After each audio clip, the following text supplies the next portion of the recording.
বদরের যুদ্ধে সামামা ইবনে ওয়াসাল এই লোকটাকে সাহাবায়ে কেরাম মসজিদ নববীর ভেতরে খুঁটি দিয়ে বেঁধে রেখেছিল। খুঁটিতে বেঁধে রাখার পরে নবীজি আসলেন রাতের বেলা। এই লোকটা যেমন তেমন মানুষ না, ছিল ইয়ামামার বিগ লিডার, বড় সর্দার ছিল, নেতা ছিল। আসার পরে বলছে, কি অবস্থা তোমার, কি করব তোমার সাথে তুমি বলো। সামামা বলে, মুহাম্মদ সাল্লাল্লাহু আলাইহি ওয়াসাল্লাম আপনার এখন বেঁচেও রাখতে পারেন, আপনি মেরেও ফেলতে পারেন। নবীজি তাকে খুব আদর করে বোঝালেন, সামামা এই জামানায় শেষ জামানা না, এরপরে কিন্তু আর একটা জগৎ আসতেছে, জবাব দেওয়ার আসল জায়গা কিন্তু সেইটা। ইসলামের সৌন্দর্যগুলো তুলে ধরলেন, চলে গেলেন। নিজে উঠের গোশত আর ছাগলের গোশত রান্না করলেন নিজের হাতে, সাহাবীকে দিয়ে বললেন, ও মামাকে খাওয়াও। সামামাকে খাওয়ানোর পরে দ্বিতীয় দিন নবীজি আবার তাকে ইসলামের সৌন্দর্যগুলো তুলে ধরলেন। বাড়িতে যাওয়ার পরে উট দহন করে গরম করা দুধ পাঠালেন। মানুষ জামাইয়ের সাথে এত সুন্দর আচরণ করে না, কথা বলে না কেন? আর আমাকে 3টা বছর আপনি ফাঁসির কন্ডেম ছেলে যোগাযোগ বিচ্ছিন্ন করে রেখে দিয়েছে। আরে ভাই, আমি তো আর মার্ডার মামলার আসামি না, আমার মূল্য চুরি মামলা। মূল্য চুরিও না, কারণ সন্দেহ করে নিয়ে গেছে। এই সিরাজগঞ্জের একটা ছেলে নাকি একটা তরবারি নিয়ে সংসদের পাশে ঘোরাঘুরি করছিল, পুলিশ তারে ধরেছে। কি করিস? বলে, সংসদ ভেঙে ফেলবো। তরবারি দিয়ে সংসদ ভাঙা যায়? বলে, না, আমি আমির হামজার ওয়াজ শুনে উদ্বুদ্ধ হয়েছি, এই আমার দোষ।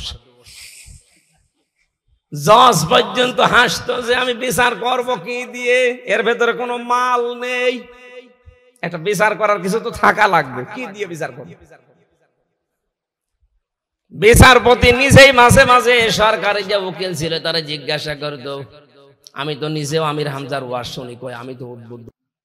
ওই ছেলেটা পাগল, ওর মাথা খারাপ, এই জন্য উদ্বুদ্ধ হয়েছে, এ দোষ হুজুরের না। এরকম হাজারো মানুষের কথা শুনে যদি কেউ উদ্বুদ্ধ হয়ে অন্যায় করে তাহলে তার বিচার করা যায়। এমন কি কথা বলেছে একটু শোনান তো দেখি, উদ্বুদ্ধ আমি হই কিনা। না, কোনো প্রমাণ নেই। আর আমার জানা মতে আমি এমন কোনো কথা বলি না যে উদ্বুদ্ধ হয়ে একটা মানুষ মেরে ফেলা লাগবে। অথচ যার কথায় উদ্বুদ্ধ হয়ে মানুষ পিটিয়ে হত্যা করেছে তার কোনো বিচার আজ পর্যন্ত হয়নি। হয়েছে? আজ পর্যন্ত হয়েছে? আমরা এই বিচার আবার করতে চাই। এই কথা বলেন না কেন? 28 অক্টোবর 2006 সালে যত মানুষ হত্যা হয়েছে প্রতিটি হত্যার বিচার আমরা চাই এই দেশে। মাস্টার মাইন্ড যিনি, যার আদেশে এটা হয়েছে, তার বিচার আগে করা লাগবে।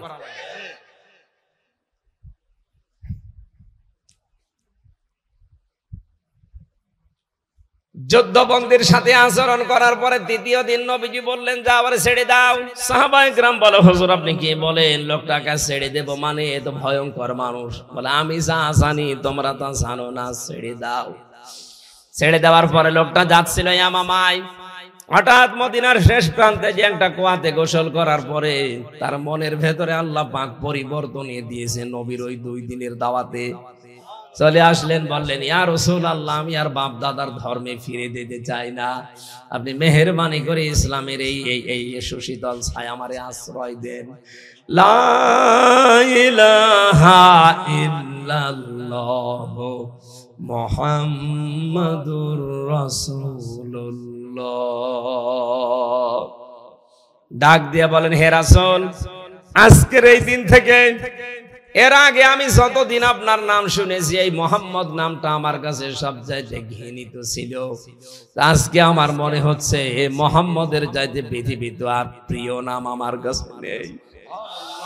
এতদিন পর্যন্ত ইসলাম আমি সব ধর্মের চাইতে নিকৃষ্ট মনে করতাম, আজকে আমার কাছে মনে হচ্ছে তামাম দুনিয়ায় যত ধর্ম আছে 4500-এর উপরে, সব ধর্মের চাইতে আমার কাছে ইসলাম অন্যতম।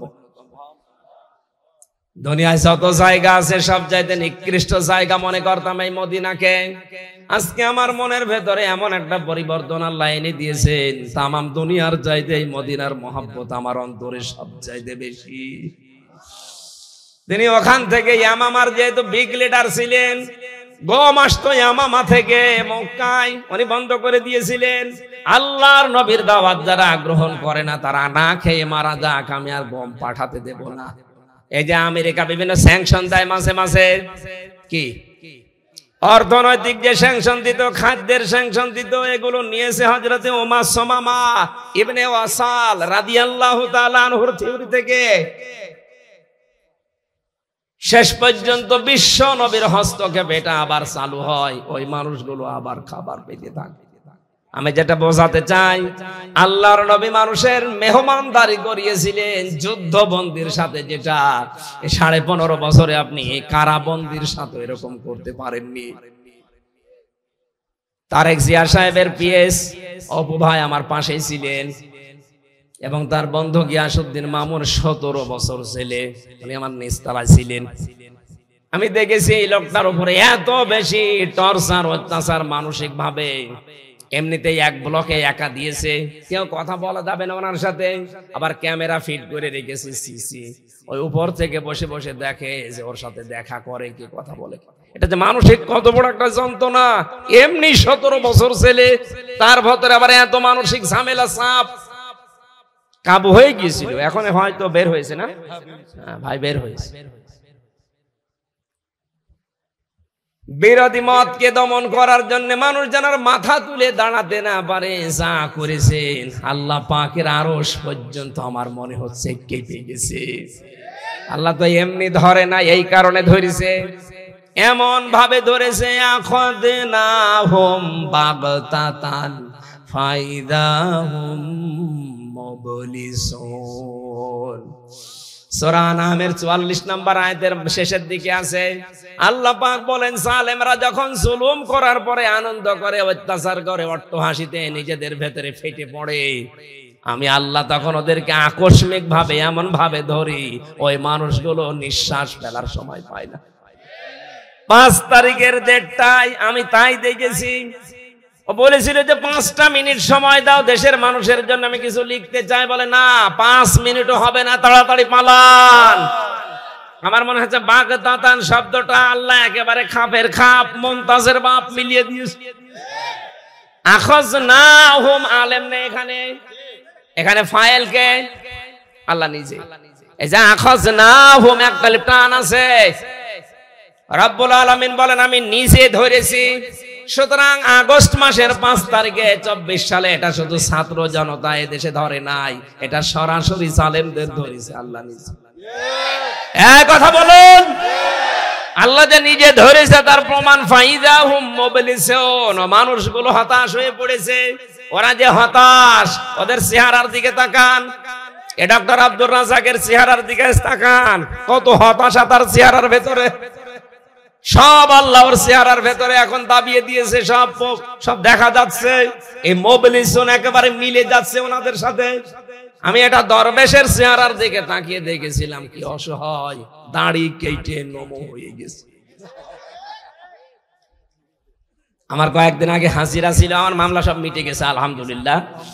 যেদিন হাজিরা শেষ দিতে গেলাম, যেদিন মিটে গেল মামলা, ওই দিন আল্লাহর এক ওলিরে নিয়ে এসেছিল হাজী সেলিম, কথা বলতে পারে না, নৌকা বলতে কি হৌকা বলে ফেলে। কি কান্না এজলাসে দাঁড়িয়ে, মানে ওর মতো অসহায়, ওর মতো নিরাশ মানুষের দুনিয়ায় আর নেই। অথচ আগস্টের 5 তারিখের আগে ওর দাপট দেখে কে? শরীর চলে না, অথচ মেয়ে লোক নিয়ে নাচতো। আমি বানিয়ে বললাম, সবগুলো একেবারে ডকুমেন্ট আছে। শরীর চলতো না, অথচ পাঞ্জাবি গায়ে দিয়ে, টুপি মাথায় দিয়ে মেয়ে লোক নিয়ে নাচানাচি করছে। আর 5 তারিখের পরে এমন অবস্থা করেছে আল্লাহ, মুবলিসুন করে দিয়েছে। অসহায়ের মতো কাঁদতেছে, ওর নামে এখন যত মামলা। কি হইলো তার এই গুলশান ফ্যাশন, কি হইলো তার এই টাকা পয়সা, পুরান ঢাকা, এত কিছু করেছিল এই 15.5 বছরে। শয়তানও দেখে দেখে আশ্চর্য হতো, আল্লাহ আমিও তো এত মারিং কাটিং করিনি। হ্যাঁ, এত মারিং কাটিং করেছি। আমি যেটা বোঝাতে চাচ্ছিলাম, আজ আমাদের উচিত হবে নবীর উম্মত যদি ভালো স্বামী আমরা দাবি করি, নবীর উম্মত যদি পরিগণিত হতে চাই, যাদের বস্ত্র নেই এদের বস্ত্রের ব্যবস্থা করা, যাদের খাবার নেই এদের খাবারের ব্যবস্থা করা। আউযু বিল্লাহি মিনাশ শাইতানির রাজিম। বিসমিল্লাহির রহমানির রহিম।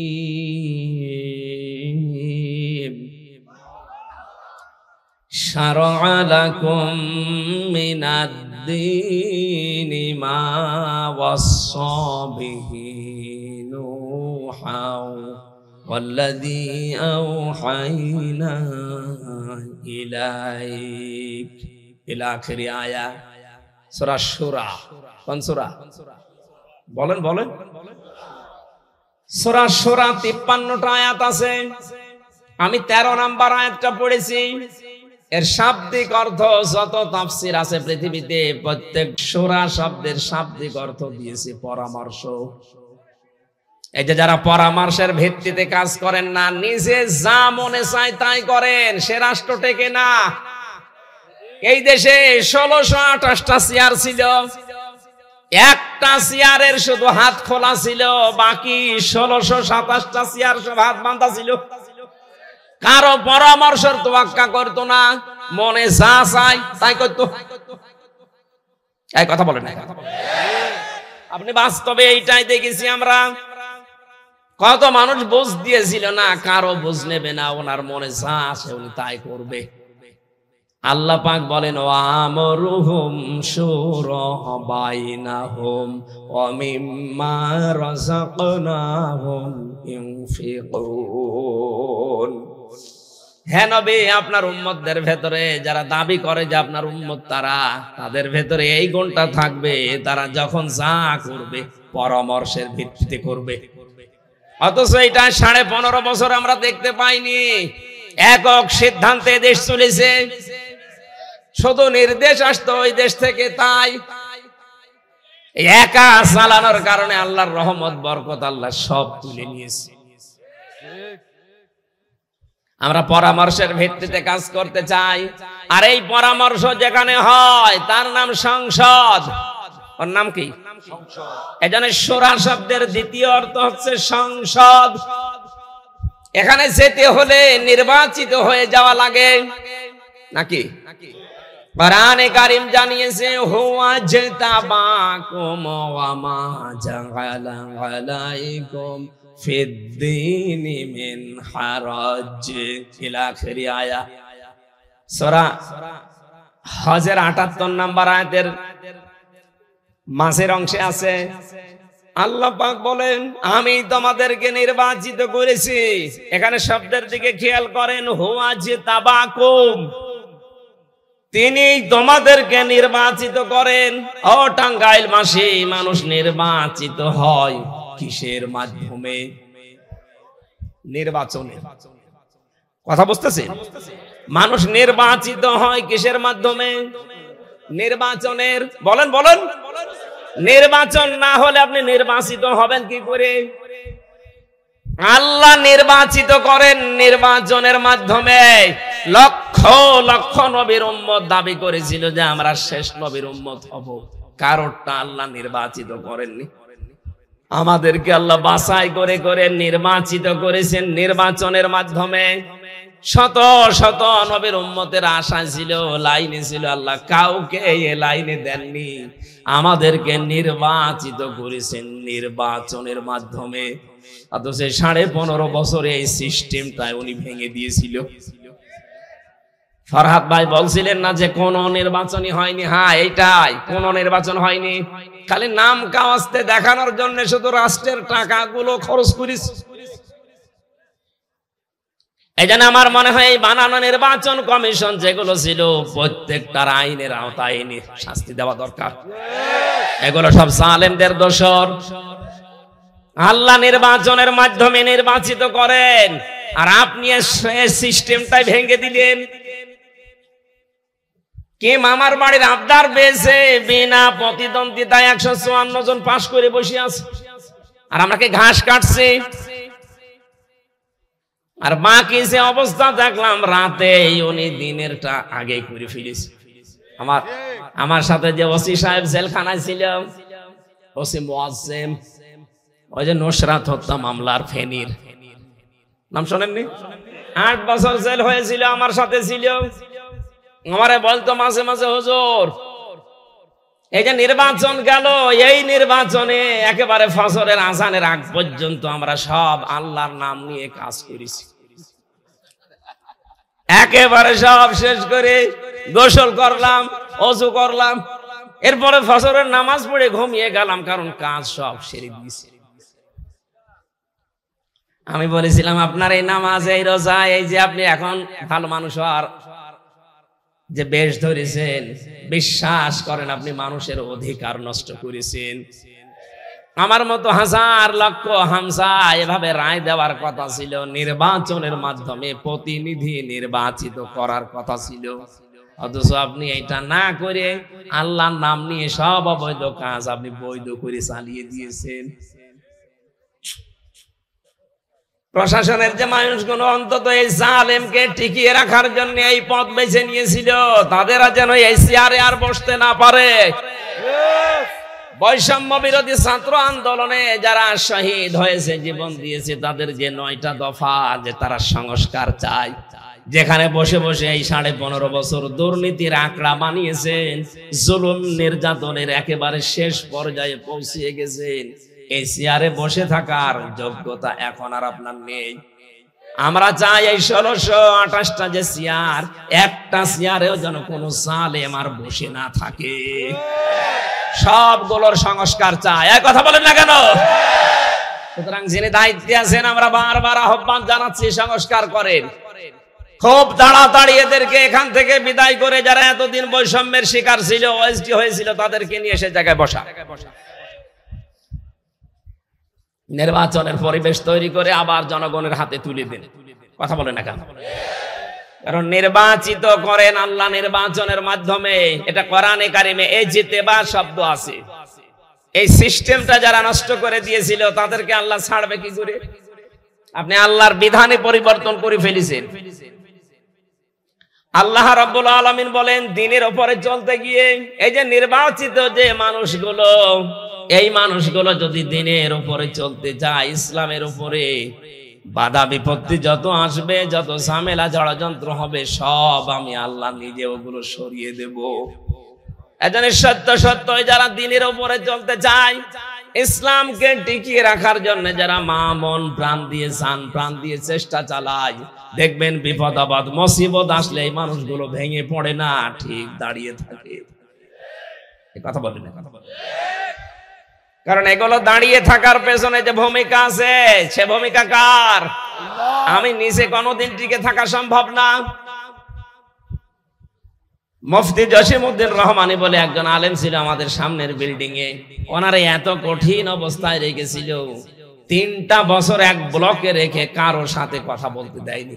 কোন কারারক্ষী পর্যন্ত ওনার সাথে ভয়ে কথা বলতো না। জিকির করেন সুবহানাল্লাহ।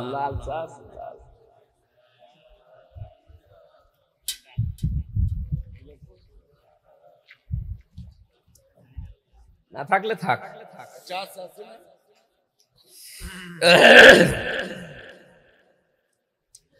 সুবহানাল্লাহ ওয়ালহামদুলিল্লাহ লা ইলাহা ইল্লাল্লাহ, সুবহানাল্লাহ ওয়ালহামদুলিল্লাহ লা ইলাহা ইল্লাল্লাহ লা। আরে ভাই এত দেরি হয় কেন? একটু শানে দেন হালকা, কি করেন?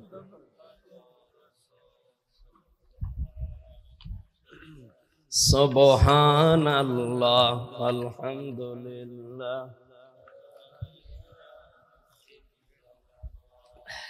সুবহানাল্লাহ আলহামদুলিল্লাহ।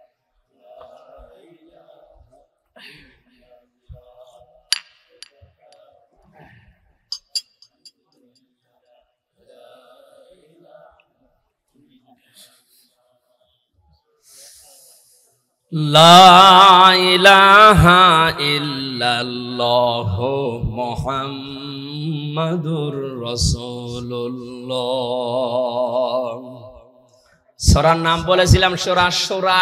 শূরা মানে পরামর্শ করা, শূরা মানে সংসদ। আমরা আবার চাই এই দেশে সংসদ কায়েম হোক। কথা বলে না কেন? যেই সিস্টেমে কায়েম হওয়া দরকার ওইটা যেন আবার স্বাভাবিক হয়ে যায়। আমার নিজের রায় আমি নিজে যেন দিতে পারি, সেই পরিবেশ যেন যদি তাড়াতাড়ি তৈরি হয়।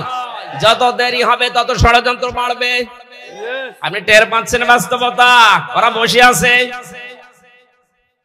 কত রকমের চেষ্টা চালাচ্ছে আবার চট করে ঢুকে পড়ার জন্য। আপনি আসেন, চট করে ঢুকেন। আমার যে 3 বছর, আর ব্যারিস্টার আরমানের 8 বছর, আর এম ইলিয়াস আলী তো গেছে আল্লাহর কাছে। অন্তত আপনি আসলে আপনাকে আমরা 11 বছর আবার আয়না ঘরে রাখতে চাই। এরপরে বাকি যা করবেন। আমি যতটুকু বাস্তবতা বুঝেছি, আমার ওই ছোট মেয়ে যেটা 4 বছর এখন বয়স, ওই সময় ওর 1 বছর ছিল, ওর যে ঘৃণা, যে রাগ, এই নামটা শুনলে ও এমনি রেগে যায়। ওকে কাজে যেন বুঝিয়েছে তো তোমার বাবাকে এভাবে বিনা কারণে 3টা বছর আটক করেছে, যে এই নাম শুনলে ওর রাগ হয়ে যায়। আমার এই ছোট মেয়েটার যদি অবস্থা হয়, বলেন তো ম্যাডামের কি অবস্থা হবে? সারা দেশের 18 কোটি মানুষও যদি তোমাকে মাফ করে দেয়, ব্যারিস্টার আরমানের বউ জীবনও মাফ করবে না। 8টা বছর তার স্বামী ছাড়াও জানে না স্বামী বেঁচে আছে কিনা। আরে ভাই, আপনি যদি বলতেন যে মেরে ফেলেছি, তাহলে তো তার বউটা অন্য জায়গায় বিয়ে করতে পারতো। কথা বলে না কেন? এমন অবস্থায় রাখলেন যে অন্য জায়গায় সংসার করবে না। যদি দেখেন যে 1 বছর পরে ফিরিয়েছে, তখন তার সন্তানগুলো কি হবে? কি অবস্থা তাদের পরিবারে গেছে। এরপরও মানুষ আলেমে সাফাই গায়। আমার তো মনে হয় যে মানুষগুলো বিবেক কুকুরে পোশাক করিস। আজকে থেকে সিদ্ধান্ত নেব, সূরার আলোচনা শুনছি, পরিবার থেকে শুরু করে রাষ্ট্রের একেবারে সর্বোচ্চ চূড়া পর্যন্ত যেখানে যে কাজ আমরা করব, এখন থেকে পরামর্শের ভিত্তিতে করব। এটা ইবাদত। আপনি পরিবারে যদি স্ত্রীর সাথে বসে কোনো বিষয়ে পরামর্শ করে সিদ্ধান্ত আপনি নেন, কিন্তু পরামর্শ করেন পুরাটা সওয়াব, একেবারে লিখিত সওয়াব হবে। অথচ এটাকে মনে হয় এই স্ত্রী লোকের সাথে আর কি করব। ওর অনেক মর্যাদা পরিবারে, যা করবেন ওর সাথে পরামর্শ করে সিদ্ধান্ত আপনি নেবেন, কিন্তু পরামর্শের কারণে একটা সুন্নাত আদায় হবে। জোরে বলেন সুবহানাল্লাহ। বিশ্বনবীর চাইতে কি আপনি বড় দামি মানুষ হয়ে গেছেন? তিনি যদি তার স্ত্রী খাদিজাতুল কুবরার সাথে পরামর্শ করে কাজ করতে পারে, আপনি কোথাকার কে? এই সমস্ত কাজগুলো করেছিলেন। এই জন্যই তার স্ত্রী মাঝে মাঝেই বলতেন, স্বামী ভয় পাবেন না, কারণ আপনার সাথে এই 15 বছরের সংসার জীবনে আমি 5টা জিনিস আপনার ভেতরে পেয়েছি। এখানে যারা স্বামী আছেন কারা হাত তোলেন তো দেখি, আন্দাজে হাত তুলেন না। স্বামীদের এখন 5টা কর্তব্য জীবনের সাথে মিলাবেন। যদি দেখেন হ্যাঁ আপনার ভেতরে 5টা আছে, তাহলে আপনি বুঝবেন আপনি ভালো স্বামী, আপনি নবীর উম্মতের আদর্শের উপরে আছেন। 1 নম্বরে হযরতে খাদিজাতুল কুবরা বিশ্ব নবীকে বলেছিলেন, হে আমার স্বামী, কাল্লা আল্লাহি মা ইখজিকাল্লাহু আবাদান। হে স্বামী, আপনি ওহী পাওয়ার পরে এসে বলছেন আমি ভয় পেয়েছি, আমার জীবনের উপরে আশঙ্কা হচ্ছে, না জানি আমার কোনো ক্ষতি হয়ে যায় কিনা, আমারে ঢেকে দেন। না, কোনো ভয় নেই। আল্লাহর কসম, আপনাকে আল্লাহ অপদস্থ, অপমান, বেইজ্জতি করবে না। কোনো কিছু দিয়ে আপনাকে আল্লাহ ভয় দেখাবে না, কারণ আপনি এই দুনিয়ায় 5টা কাজ করেন।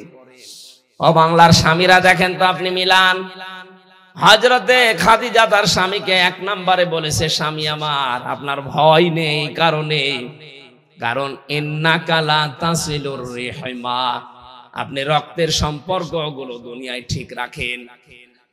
আজ বাংলাদেশে আজ হাজারো নবীর উম্মত দাবিদার, রক্তের সম্পর্ক ঠিক নেই এমন মুসলমান নেই। নিজের আপন ভাইয়ের সাথে সম্পর্ক ভালো না, নিজের বোনের সাথে সম্পর্ক নেই, অথচ এই দুইটার সাথে সম্পর্ক কিসের? রক্তের। বলেন বলেন। এই যে রেহেম শব্দটা হাদিসের ভাষা, রেহেম মানে যেখানে মায়ের বাচ্চা থাকে, বাচ্চা দানি। আল্লাহ রাব্বুল আলামিন যখন সৃষ্টি জগৎ শেষ করলেন তখন এই রেহেম আল্লাহর কোমর চেপে ধরেছিল। ডাক দিয়ে বলে, মাবুদ আমার ব্যাপারে তো তুমি কিছু বললে না, আমার ব্যাপারে কিছু বলো। রাব্বুল আলামিন বলেন, রেহেম তোমার ব্যাপারে আমার ফতোয়া হচ্ছে, দুনিয়ার ময়দানে যারা তোমার সাথে সম্পর্কটা ঠিক রাখবে আমি তাদের সাথে সম্পর্ক রাখবো, আর যারা তোমার সাথে সম্পর্ক রাখবে না আমার সাথেও তাদের কোনো সম্পর্ক নেই। টাঙ্গাইলবাসী আপনি নামাজ পড়তে পারেন, রোজা রাখতে পারেন, হজ করতে পারেন, যাকাত দিতে পারেন, কিন্তু রক্তের সম্পর্ক যাদের যাদের সাথে, এগুলো যদি দুনিয়ার কোন স্বার্থের কারণে নষ্ট করেন আপনার সাথে সম্পর্ক কাট করে দেবে কে? এটা দেশে আছে না নেই? আপন বোন গরিব মানুষ বলে কোনদিন ওর বাড়িতে যায় না, অথচ ধর্ম বোন পাতিয়েছে, সে ঢাকায় প্রতি মাসে 3 বার যায়। আপনার ওই ধর্ম বোন যদি মাসে 3 বার যাওয়ার অধিকার রাখে, আপন বোন তো মাসে 10 বার যাওয়ার অধিকার রাখে। কথা বলে না কেন? এ সম্পর্ক আমাদের ভেতরে এখন ঠিক নেই, এই জন্যই তো আমাদের এত ভয়। বিভিন্ন ভয় আল্লাহ আমাদের ঢুকিয়ে দিয়েছেন। তাল গাছের ভেতরে যদি চামচিকা নড়ে উঠে তারপরও ভয় পায়, কারণ মানুষ যখন রক্তের সম্পর্কগুলো নষ্ট করে ফেলে তখন বিভিন্ন ভয় আল্লাহ ঢুকিয়ে দেয়। আমাদের সাথে যাদের রক্তের সম্পর্ক, এই সম্পর্কগুলো আজ ঠিক নেই। আজ তাকান তাদের ভেতরে কত রকমের ভয় আল্লাহ ঢুকিয়েছেন। 2 নম্বরে নবীজির স্ত্রী বলেছিলেন, স্বামী আমার ভয় পাবেন না, তাহমিলুল কাল্লা, আপনি মানুষের বোঝা বহন করেন। টাঙ্গাইলবাসী হাদিস থেকে কি পেলেন? আপনি মানুষের দুঃখের বোঝা, কষ্টের বোঝা, ঋণের বোঝা, কত রকমের বোঝা দুনিয়ায় আছে, এই বোঝাগুলো আপনি বহন করেন। এটা নবীর আদর্শ। অথচ আজ নবীর উম্মত দাবি করা মানুষকে দেখতে পেলাম হাজার হাজার বোঝা এই দেশের মানুষের উপর আর চাপিয়ে দিয়ে উনি পালিয়ে গেল। 2024 সালের 5 আগস্টের আগ পর্যন্ত 2780 জন এখনো হাসপাতালের বেডে, কেউ হাত নেই, কেউ পা নেই, কেউ চোখ নেই, কারো অন্ডকোষ উড়ে গেছে। এই মানুষগুলো এখন পরিবারের জন্য, সমাজের জন্য, দেশের জন্য বোঝা না। কথা বলে না কেন? এ বোঝা আপনি বানিয়ে দিলেন, চলে তো গেলেন। যদি আগে যেতেন এই মানুষগুলো এখন সমাজের জন্য, তার মা বাবার জন্য বোঝা হতো না। সব চাইতে বড় মারাত্মক বোঝা বানিয়েছেন এই শহীদদেরকে। একটা পরিবারে এই ছেলেটাই কামাই করার মতো ছিল, অথচ তাকে আপনি দুনিয়া থেকে বিদায় করে দিলেন। এরকম একটা দুইটা না, 1727 জন মানুষের তালিকা আমরা পেয়েছি। এই যে বিশাল বোঝা বানিয়ে দিয়ে গেলেন এই দেশের জন্য, এ রক্তের বোঝা আপনি শোধ দেবেন কি করে? তার মায়ের কান্না আপনি দেখেছেন। আমি কয়েকদিন আগে আবু সাইদের বাড়ি গিয়েছিলাম, তার বাবার যে আকুতি। এই গত বর্ষদিন গিয়েছিলাম রাজশাহীর আবু ইয়ামিনের বাড়িতে, আবু রায়হানের বাড়িতে। এই মানুষগুলোর বাবা মা আর এর বোনদের ভাইদের যে কান্না, আমি ওইরকম করতাম। এই যে বোঝা দিয়ে গেলেন আপনি, কান্নার বোঝা, দুঃখের বোঝা দিয়ে চলে গেলেন। হাজার হাজার কোটি কোটি টাকা মারিং কাটিং করে নিজের নামে, বোনের নামে, ভাইয়ের নামে, মেয়ের নামে, ছেলের নামে, দলের নামে, এগুলো করে এই দেশে এত বোঝা বানিয়েছেন। এখন একটা বাচ্চা জন্ম নিলে সে 1 লাখ টাকা ঋণ। কথা বলেন না কেন? আপনি হজ করে কি করবেন? পট্টি মাথায় দিয়ে কি করবেন? হাতে তসবিহ নিয়ে কি করবেন? আবার বলে সকালবেলা উঠে আমি জায়নামাজ খুঁজি। কই ছেলেরা তো সে জায়নামাজ পায়নি। হ্যাঁ, ফজরের নামাজ পড়ে, কোরআন শরীফ পড়ে, কই কোরআন তো পাওয়া গেল না। যেটা পাওয়া গেছে ওটার নাম বলা যায় না। লাল পানি পাওয়া গেছে। এই দরবেশ রিমান্ডে খালি ডিম ওরে নাকি শুনলাম ডিম দেখিয়েছে, দেয়নি। ডিম দেখেই বলছে প্রতি 2 দিন সপ্তাহে এখানে আমাদের আড্ডা বসতো, লাল পানির আড্ডা। আপনি যাই নামাজ যদি খুঁজবেন, কোরআন শরীফ পড়বেন ফজরের পরে, এ পানির বোতল কিসের? না, আপনার কথার সাথে কাজের মিল নেই। বাচ্চারা ছেলে মেয়েরা যে যা পেয়েছে ওটা তো দেখানোর মতো কায়দা নেই। কথা বলেন ঠিক কিনা? কি হলো এত টাকা পয়সায় যে দরবেশের কি হয়েছে বলেন তো? বাংলাদেশের শ্রেষ্ঠ ধনীর তালিকায় তার নাম ছিল, অথচ এখন শুয়ে আছে আমার মতো 3 বছর যেভাবে ছিলাম, বিনা এই তোষক নেই সেখানে, এই যে ফ্লোরের উপরে থাকা লাগে। যত মামলা তার বিরুদ্ধে এই দেশের মানুষ দিয়েছে, যদি প্রতিটি মামলার রায় দেওয়া হয় তো ওর মনে হয় আরেকবার জন্ম নিয়ে জেল খাটা লাগবে। এই যে শাহজাহান জল্লাদ যে মরে গেল, প্রথম দিন যাওয়ার পরে শয়তানের সাথে আমার দেখা, একেবারে সেই রকম করে বলছে, হুজুর আমার নাম শাহজাহান জল্লাদ। শাহজাহান জল্লাদ মানে ওই সময় শুনলাম 50-58টার উপরে নাকি লোকটা ফাঁসি দিয়েছে। চেহারাও এরকম ভয়ঙ্কর ছিল, দাড়ি তো নেই, মোষ এরকম পাকানো। বললাম কয় বছর জেল হয়েছে আপনার? 130 বছর। 130 বছর তারপর আবার মুখ দিয়ে বলছে 30 বছর জেল কেটে বের হয়েছে। পাশের জেলে একজনের নাম শুনলাম মুকিম গাজী, ও 158 বছর ওর জেল। ও বাঁচবে কয় বছর? তো মনে হয় পুরা জেল কেটে যদি বের হওয়া লাগে আর একবার জন্ম নেওয়া লাগবে। যেগুলোই ধরা পড়েছে আপনার এই জেলার, আজকে এই ঘন্টা খানিক আগে যিনি ধরা পড়েছে, এ লোকটা যা করেছে প্রমাণ সব কিন্তু আছে দেশে, কারণ তার নিজের মুখের স্বীকৃতি। শাপলা চত্বরে সাফ করা হয়েছে। এই যে গণহত্যার কারণে যদি বিচার হয়, যত বছর জেল হবে, এ যে হায়াত আছে হায়াতে হবে না, আরো এরকম ডবল হায়াত লাগবে। মানুষের বোঝাগুলো আজ হাজার হাজার মানুষের বোঝা তৈরি করে দিয়ে গেলেন। নবীর উম্মত দাবি করলে বোঝা আরো মানুষের হালকা করা লাগবে। মানুষের কর্মসংস্থান তৈরি করে দেন, হাজারো মানুষের বোঝা হালকা হবে। একটা পরিবারে যদি 5টা মানুষ থাকে, 2 জনের কর্মজীবন তৈরি হয়, 5 জনের সংসারে 2 জনের কারণে চলে। বাংলার মুসলমানের আহ্বান জানাচ্ছে, আপনাকে আমি দান করতে বলি না, কিন্তু আপনার যদি টাকা থাকে, টাকাগুলো এমন এমন কাজ করেন যেই কাজের দ্বারা আরো 5 জন 10 জন 50 জন মানুষের কর্মসংস্থান তৈরি হয়। এটা পৃথিবীর সবচাইতে বড় ইবাদত। খায়রুন নাস মাইয়ানফাউন নাস। নবীজি বলেন আল্লাহর দৃষ্টিতে, আমার দৃষ্টিতে বড় ভালো মানুষ ওইটা যেই মানুষের দ্বারা মানুষের উপকার হয়। সুবহানাল্লাহ বলতে পারেন না? এদেশের দায়িত্বে যারা আসবে তারা জানি এই কাজটা খুব ভালো করে করেন। মানুষের কাছে হাত পাতার দরকার নেই। টাকাগুলো নিয়ে বেগম পাড়া বানিয়ে আপনি কি করলেন? কে থাকবে? আপনার তো বেগম নেই। এই যে কালা মানিকের শুনলাম বিসি উড়ে গেছে, ওর বেগম থাকবে? ওর চেহারা যতই সুন্দর হোক, বিসি নেই, ওর বউ থাকবে কি করে? কি করেছিল লোকটা এই জালেমদের কথা মতো বিচার ব্যবস্থাকে? এর মতো কলুষিত এই দেশে আর কেউ করে নাই। কথা বলেন না কেন? স্ত্রী ডাক দিয়ে বলছেন, স্বামী আমার, তাকসি বল মা দোমা, আপনি বস্ত্রহীনকে বস্ত্র দান করেন। যারা উলঙ্গ হয়ে থাকে, অর্ধ উলঙ্গ হয়ে থাকে, মানুষের পোশাক আশাকের ব্যবস্থা করেন। আজ হাজারো মানুষের কর্মসংস্থান থেকে তৈরি করে মানুষের যাদের বস্ত্রের অভাব আছে, অন্যের অভাব আছে, এই চাহিদাগুলো যারা মেটানোর জন্য কাজ করছে, সে যে দলের লোক হোক, এই মানুষগুলোই নবীর উম্মত। তারাই মাত্র এই দেশে যারা আছে, এই মানুষগুলোই শ্রেষ্ঠ স্বামী।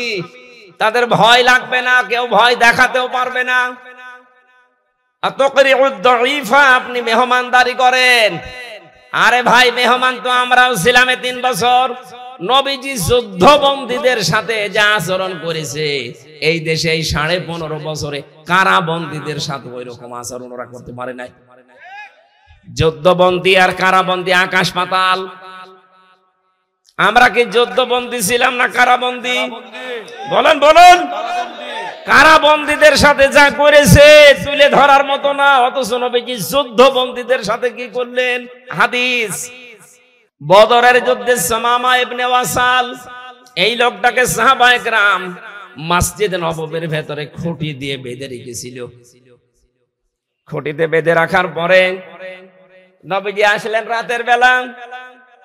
এই লোকটা যেমন তেমন মানুষ না ছিল, ইয়ামামার বিগ লিডার, বড় বড় সর্দার ছিল, নেতা ছিল। আসার পরে বলছে, কি অবস্থা তোমার, কি করব তোমার সাথে তুমি বলো।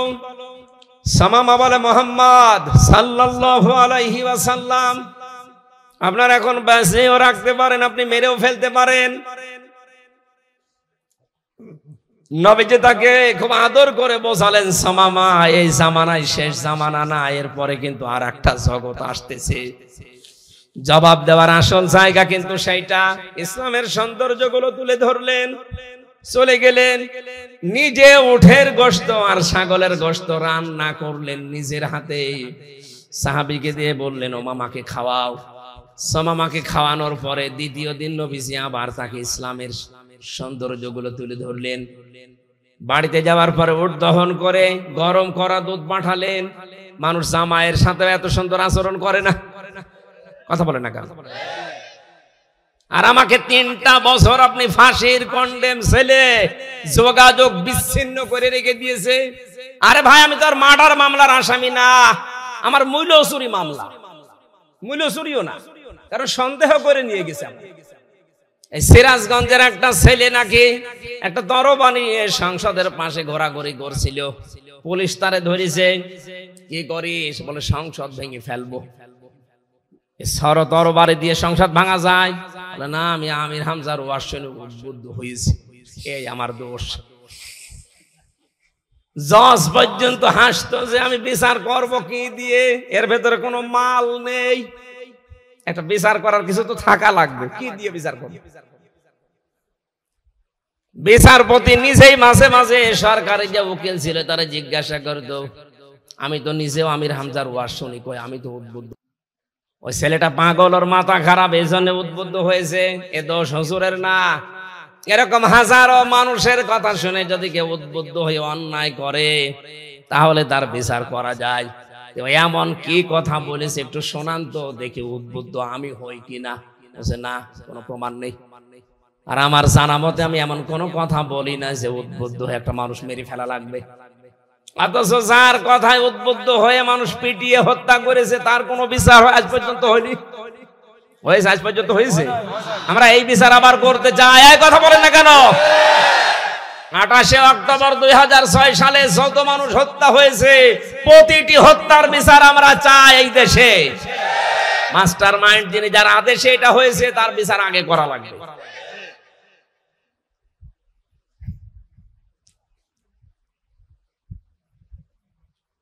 যুদ্ধবন্দির সাথে আচরণ করার পরে দ্বিতীয় দিন নবীজি বললেন, যা আবার ছেড়ে দাও। সাহাবায়ে কেরাম বলে, হুজুর আপনি কি বলেন, লোকটাকে ছেড়ে দেব মানে? এ তো ভয়ঙ্কর মানুষ। বলে, আমি যা জানি তোমরা তা জানো না, ছেড়ে দাও। ছেড়ে দেওয়ার পরে লোকটা যাচ্ছিল ইয়ামামায়। হঠাৎ মদিনার শেষ প্রান্তে যে একটা কুয়াতে গোসল করার পরে তার মনের ভেতরে আল্লাহ পাক পরিবর্তন দিয়েছে। নবীর ওই 2 দিনের দাওয়াতে চলে আসলেন, বললেন, ইয়া রাসূলুল্লাহ, আমি আর বাপ দাদার ধর্মে ফিরে যেতে চাই না, আপনি মেহেরবানি করে ইসলামের এই সুশীতল ছায়া আমারে আশ্রয় দেন। লা ইলাহা ইল্লাল্লাহ মুহাম্মাদুর রাসূলুল্লাহ। ডাক দিয়ে বলেন, হে রাসূল, আজকের এই দিন থেকে, এর আগে আমি যতদিন আপনার নাম শুনেছি এই মোহাম্মদ নামটা আমার কাছে সবচাইতে ঘৃণিত ছিল। আজকে আমার মনে হচ্ছে এই মোহাম্মদের চাইতে পৃথিবীতে আর প্রিয় নাম আমার কাছে নেই। এতদিন পর্যন্ত ইসলাম আমি সব ধর্মের চাইতে নিকৃষ্ট মনে করতাম, আজকে আমার কাছে মনে হচ্ছে তামাম দুনিয়ায় যত ধর্ম আছে 4500-এর উপরে, সব ধর্মের চাইতে আমার কাছে ইসলাম অন্যতম। দুনিয়ায় যত জায়গা আছে সব চাইতে নিকৃষ্ট জায়গা মনে করতাম এই মদিনাকে।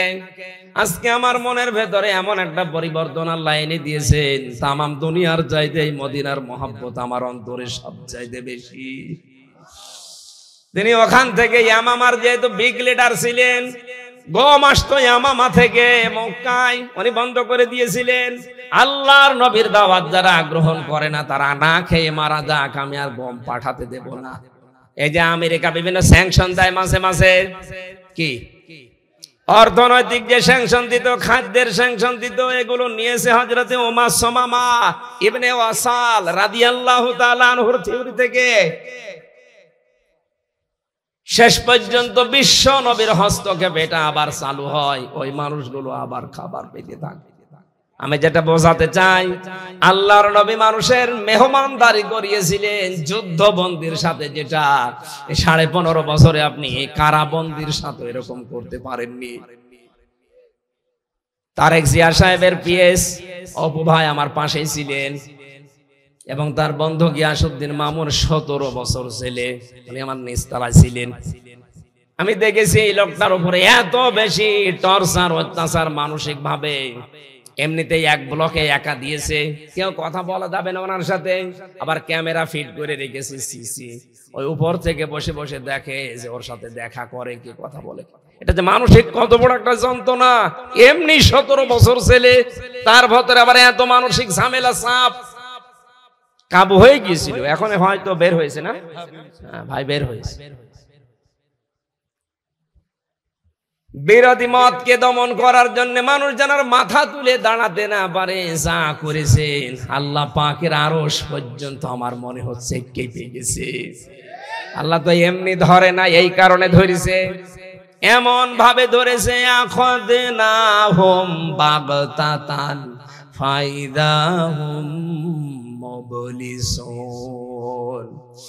সূরা আনআমের 44 নম্বর আয়াতের শেষের দিকে আছে, আল্লাহ পাক বলেন জালেমরা যখন জুলুম করার পরে আনন্দ করে, অত্যাচার করে, অট্টহাসিতে নিজেদের ভেতরে ফেটে পড়ে, আমি আল্লাহ তখন ওদেরকে আকস্মিক ভাবে এমন ভাবে ধরি, ওই মানুষগুলো নিঃশ্বাস ফেলার সময় পায় না। 5 তারিখের ডেটটাই আমি তাই দেখেছি। ও বলেছিল যে 5টা মিনিট সময় দাও দেশের মানুষের জন্য, আমি কিছু লিখতে চাই। বলে না, 5 মিনিটও হবে না, তাড়াতাড়ি পালান। আমার মনে হচ্ছে বাগদাতান শব্দটা আল্লাহ একেবারে খাপের খাপ মুমতাজের বাপ মিলিয়ে দিয়েছে। আখাযনাহুম আলেম নেই এখানে, এখানে ফাইল কে? আল্লাহ নিজে। এই যে আখাযনাহুম একটা টান আছে, রব্বুল আলামিন বলেন আমি নিজে ধরেছি। সুতরাং আগস্ট মাসের 5 তারিখে 24 সালে এটা শুধু ছাত্র জনতা এদেশে ধরে নাই, এটা সরাসরি জালেমদের ধরেছে আল্লাহ নিজে। এক কথা বলুন, আল্লাহ যে নিজে ধরেছে তার প্রমাণ ফাইদাহুম মুবলিসুন। মানুষগুলো হতাশ হয়ে পড়েছে। ওরা যে হতাশ, ওদের চেহারার দিকে তাকান, এ ডক্টর আব্দুর রাজ্জাকের চেহারার দিকে তাকান, কত হতাশা তার চেহারার ভেতরে। সব আল্লাহর চেহারার ভেতরে এখন দাবিয়ে দিয়েছে, সব দেখা যাচ্ছে। এই মুবলিসুন একেবারে মিলে যাচ্ছে ওনাদের সাথে। আমি এটা দরবেশের চেহারার দিকে তাকিয়ে দেখেছিলাম, কি অসহায়, দাড়ি কেটে নমো হয়ে গেছে। আমার কয়েকদিন আগে হাজিরা ছিল, আমার মামলা সব মিটে গেছে আলহামদুলিল্লাহ। যেদিন হাজিরা শেষ দিতে গেলাম, যেদিন মিটে গেল মামলা, ওই দিন আল্লাহর এক ওলিরে নিয়ে এসেছিল হাজী সেলিম। কথা বলতে পারে না, নৌকা বলতে কি হৌকা বলে ফেলে। কি কান্না এজলাসে দাঁড়িয়ে, মনে হচ্ছে ওর মতো অসহায়, ওর মতো নিরাশ মানুষের দুনিয়ায় আর নেই। অথচ আগস্টের 5 তারিখের আগে ওর দাপট দেখে কে? শরীর চলে না, অথচ মেয়ে লোক নিয়ে নাচতো। আমি বানিয়ে বললাম, সবগুলো একেবারে ডকুমেন্ট আছে। শরীর চলতো না, অথচ পাঞ্জাবি গায়ে দিয়ে, টুপি মাথায় দিয়ে মেয়ে লোক নিয়ে নাচানাচি করছে। আর 5 তারিখের পরে এমন অবস্থা করেছে আল্লাহ, মুবলিসুন করে দিয়েছে। অসহায়ের মতো কাঁদতেছে। ওর নামে এখন যত মামলা, কি হইলো তার এই গুলশান ফ্যাশন, কি হইলো তার এই টাকা পয়সা, পুরান ঢাকা, এত কিছু করেছিল এই 15.5 বছরে। শয়তানও দেখে দেখে আশ্চর্য হতো, আল্লাহ আমিও তো এত মারিং কাটিং করিনি। হ্যাঁ, এত মারিং কাটিং করেছি। আমি যেটা বোঝাতে চাচ্ছিলাম, আজ আমাদের উচিত হবে নবীর উম্মত যদি ভালো স্বামী আমরা দাবি করি, নবীর উম্মত যদি পরিগণিত হতে চাই, যাদের বস্ত্র নেই এদের বস্ত্রের ব্যবস্থা করা, যাদের খাবার নেই এদের খাবারের ব্যবস্থা করা, মেহমানদারি করার অভ্যাস তৈরি করা। 5 নম্বরে আপনি হককে সাহায্য করেন, হক প্রতিষ্ঠার জন্য আপনি চেষ্টা চালান। ও টাঙ্গাইলবাসী, এই পৃথিবীতে সবচাইতে বড় হক আমার আল্লাহ। আরো জোরে বলেন কে? ওই আল্লাহর পক্ষ থেকে আজকের এই আয়াত, শারআ লাকুম মিনাদ-দীনি মা ওয়াসাবি। আল্লাহ বলেন আমি নির্ধারিত করে দিলাম, বিধিবদ্ধ করলাম। আমি আল্লাহ একেবারে ফাইনাল সিদ্ধান্ত নিয়ে লিখে দিলাম তোমাদের উপরে এই বিধানটা। এই দুনিয়াতে তোমরা শারআ লাকুম মিনাদ-দীন, এই যে দিন শব্দটা আল্লাহ দিলেন প্রথমেই। দিন মানে কি? কোরআন শরীফের ভেতরে আমি দিনের 19টা অর্থ পেয়েছি। আমি তাফসীর আকারে এবার কথা বলছি, খুব খেয়াল করে শুনবেন। কোন মানুষ যদি দিন, আমাদের বিশেষ করে বাংলাদেশ, ভারত, পাকিস্তান, এই 3টা দেশে আমাদের ভেতরে একটা ভেজাল ঢুকে পড়েছে। আমরা মনে করি দিন মানে ধর্ম। দিন মানে কি? বলেন বলেন না, দিন মানে শুধু ধর্ম না। দিন পুরা কোরআন শরীফে দিনের অর্থ আছে 19টা। আমি একটা একটা করে সামারাইজ করে বলছি, আপনি মিলান। দিনের 1 নাম্বার অর্থ, দিন মানে কিয়ামতের দিন। এজন্য প্রত্যেক দিন 17 বার আমার এই জবান দিয়ে আল্লাহ পাক তার সামনে দাঁড় করিয়ে এই শব্দটা আমারে বলাই, মালিকি ইয়াউমিদ্দিন। জবান খুলে আয়াতটা পড়েন, মালিকি ইয়াউমিদ্দিন। রব্বুল আলামিন বলেন আমি কিন্তু কিয়ামতের দিবসের মালিক। এই যে বিচার হবে, এই দিবসের মালিককে। এই জন্য দুনিয়ায় যারা বিচারে আছেন, সবচাইতে বড় সতর্ক তাদের জন্য, আপনার বিচারই শেষ বিচার না। শেষ বিচার আখিরাতের বিচার। ওই দিকে তাকিয়ে আপনি বিচার করবেন। এই 15.5 বছরে এই বিশ্বাসটা ছিল না, এই জন্য তো এত অবিচার। এই কথা বলেন না কেন? মার্ডার করার পরে আপনার কোনো বিচার হয় না, অথচ বিনা কারণে মানুষকে আন্দাজে উল্টা পাল্টা মামলা দিয়ে খালেদা জিয়ার নামে যে মামলা দিয়েছিল, এতিমের সম্পদ আত্মসাৎকারী, শয়তান বিশ্বাস করবে? তার কি এত অভাব পড়ে গেছে যে এতিমের সম্পদ আত্মসাৎ করা লাগবে? অথচ যেই টাকা পয়সা তিনি ব্যাংকে রেখেছিলেন, ওইটা যার কথা বলা হয় যে এই টাকা উনি আত্মসাৎ করে, তার 4 ডবল টাকা বেড়ে গেছে। আরো তো পুরস্কার দেওয়ার দরকার ছিল। অথচ এই মুরব্বী মানুষটার এরকম উল্টা পাল্টা মামলা দিয়ে দেশের বাইরে পর্যন্ত চিকিৎসার জন্য যেতে দিল না, ধুকে ধুকে তারা মারার প্ল্যান করিস। এই কথা বলছে না? আমার কথা হচ্ছে এখানে মালিক ইয়াউমিদ্দিন, আমরা আসলে দিন মানে যে কিয়ামতের দিন, এটা অনেকে জানি না। দিনের দ্বিতীয় অর্থ পেয়েছি, দিন মানে জীবন ব্যবস্থা। দিন মানে কি? আলিয়াউমা আকমালতু লাকুম দীনাকুম ওয়া আতমামতু আলাইকুম নি'মাতি ওয়া রাদিতু লাকুমুল ইসলাম দীনা। সূরা মায়েদার 3 নম্বর আয়াতে আছে, আল্লাহ পাক বলেন আজকের এই দিনে আমার যে জীবন ব্যবস্থা, এটা আমি পরিপূর্ণ করে দিলাম। যত নিয়ামত আছে আমার, সব আমি তোমাদের জন্য শেষ করে দিলাম। কিয়ামত পর্যন্ত আমার পক্ষ থেকে আর কোনো কথা তোমাদের জন্য যাবে না, সব আমি আল্লাহ কোরআনে কারিমে দিয়ে দিলাম। রাদিতু, আমি নিজে রাজি হয়ে গেলাম, লাকুমুল ইসলাম দীনা, তোমাদের জন্য একটা জীবন ব্যবস্থা, তার নাম ইসলাম। সুতরাং দিন শব্দের দ্বিতীয় অর্থ হচ্ছে জীবন ব্যবস্থা। এই দুনিয়াতে আপনি কি কাজ কিভাবে করবেন, এটা দিনের কাছ থেকে নেওয়া লাগবে। এটা যদি টয়লেট করা হয়, তাও দিনের কাছ থেকে। কথা বলে না কেন? কেউ যদি বাম পা দিয়ে টয়লেটে প্রবেশ করে, আল্লাহুম্মা ইন্নী আউযু বিকা মিনাল খুবুসি ওয়াল খাবাইস, 8-10 মিনিট আপনি কাজ সারলেন। ডান পা দিয়ে বের হওয়ার সময় বলা লাগবে গফরানাক, আলহামদুলিল্লাহিল্লাযী আযহাবা আন্নিল আযা ওয়া আফানি। এই কথা বলে না কেন? কি বললেন বলেন তো? এই যে 8-10 মিনিট আপনি বললেন, এখানে বসে বসে আছেন, যাওয়ার সময় নবীজির তরিকাটা বাম পা দিয়ে, বের হওয়ার সময় ডান পা দিয়ে 2টা দোয়া পড়েছিলেন। আল্লাহর নবী জানিয়েছেন আমার উম্মতেরা আমার এই সুন্নাত অনুযায়ী 8, 10, 15, 20 মিনিট যা এই কাজ করেছে পুরাটাই ইবাদত। কারণ আপনি দিন মতো করেছিলেন এই কাজটা। বাংলার মুসলমানেরা এখনো হুঁশ আসে না আপনার। টয়লেটের মতো এরকম নিকৃষ্ট কাজ যদি রাসূলের তরিকায় করার কারণে এটা পুরাটাই দিন হয়ে যায়, ইবাদত হয়ে যায়। বিশ্ব নবীর 63 বছরের জীবন পড়ে আছে। কথা বলেন না কেন? তিনি 10 বছর এই কোরআন দিয়ে সমাজ রাষ্ট্র চালিয়েছিলেন। কথা বলেন। তাহলে এইটা চালাবে কি আপনার দাদা, আপনার বাবা? আপনাকে এটা দিয়ে চালানো লাগবে না রাসূলের মতো। ওনার টয়লেট করা আপনি দিন মনে করেন, ইবাদত মনে করেন, ওনার রাষ্ট্র চালানো রাজনীতি মনে করেন। আপনি মানুষ। আমরাও চাই এইটাই রাসূলের টয়লেট যেমন ইবাদত, ওনার 40 থেকে 63 এই 23 বছরের পরাটাও ইবাদত। আমরা চাই এটাও যেন দিনের আদলে হয়। এই কথা বলেন, এটা চান কি না?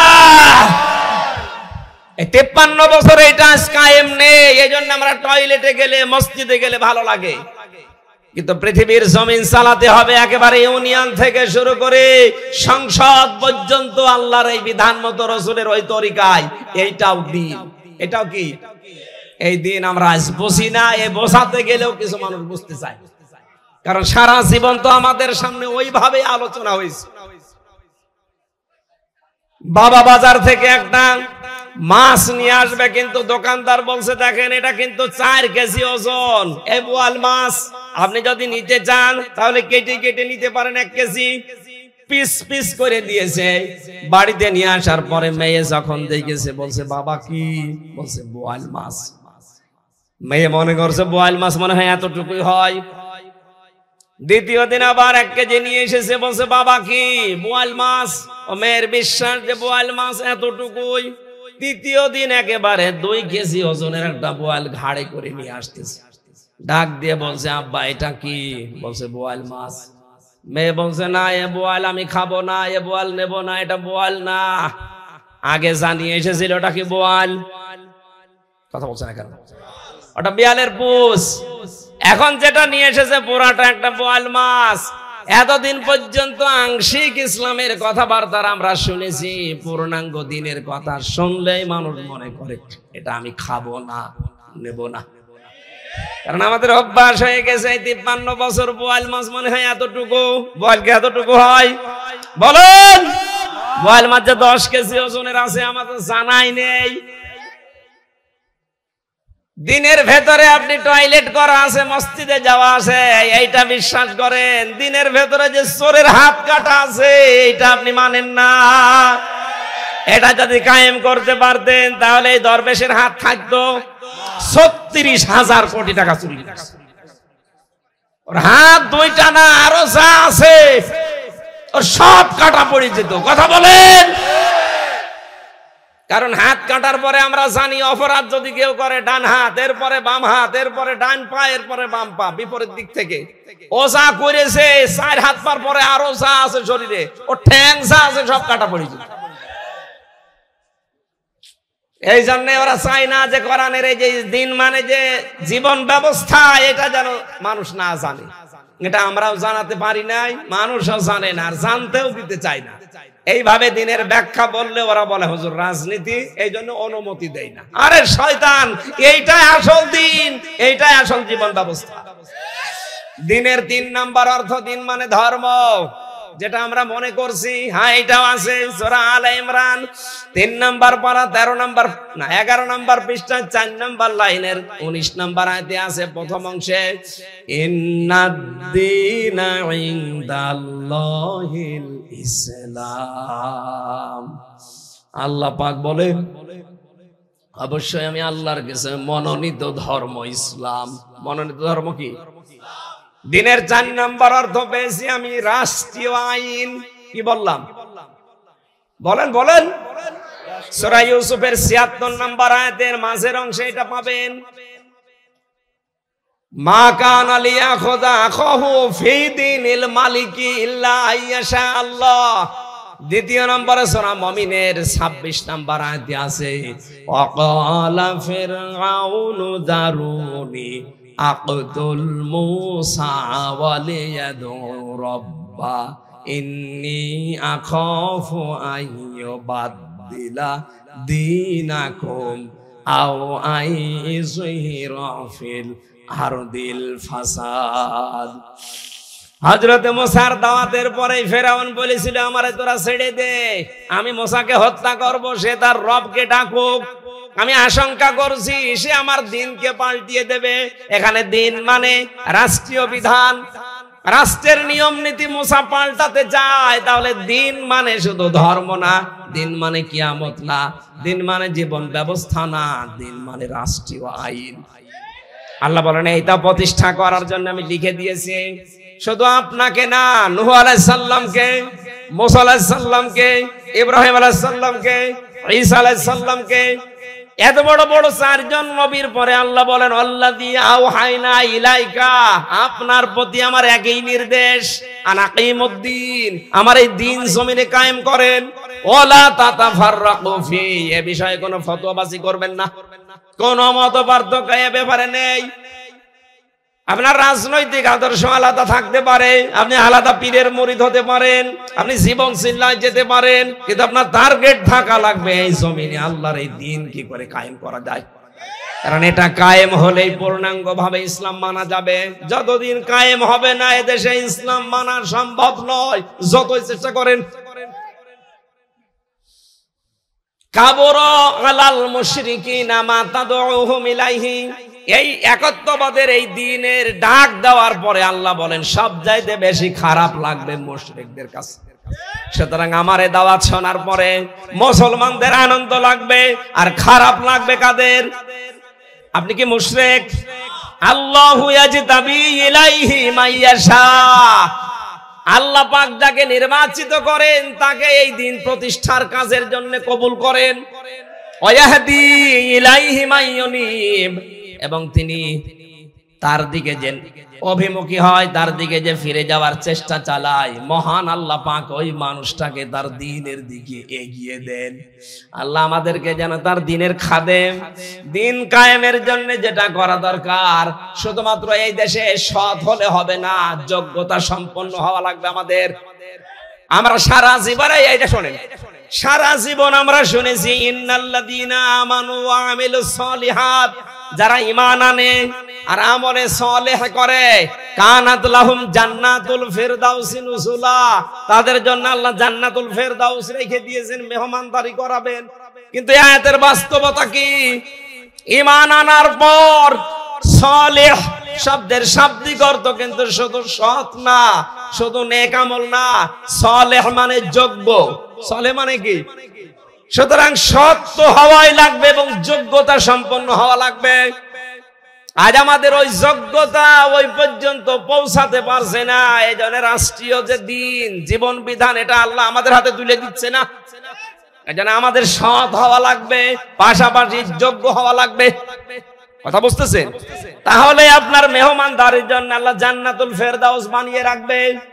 আবু হুরায়রা থেকে বর্ণিত হাদিস, যে ব্যক্তি মরে গেল কিন্তু তার মনের ভেতরে এই কামনা ছিল না যে আল্লাহর জমিনে আল্লাহর দিন কায়েম হোক, নবীজি বলেন লোকটা মরবে মুনাফিক হয়ে। আল্লাহ আমাদেরকে যেন বাঁচিয়ে দেন, বলেন আমিন। আমার গলা ব্যথা করছে, আমরা শেষ করে দিলাম, 11টা বাজে। আল্লাহুম্মা আমিন। লা ইলাহা ইল্লা আনতা সুবহানাকা ইন্নী কুনতু মিনাজ জালিমিন। ও মাবুদ, আমার শরীরের দিকে তুমি তাকাও, আমি অসুস্থ, আমি মাজুর হয়ে পড়েছি।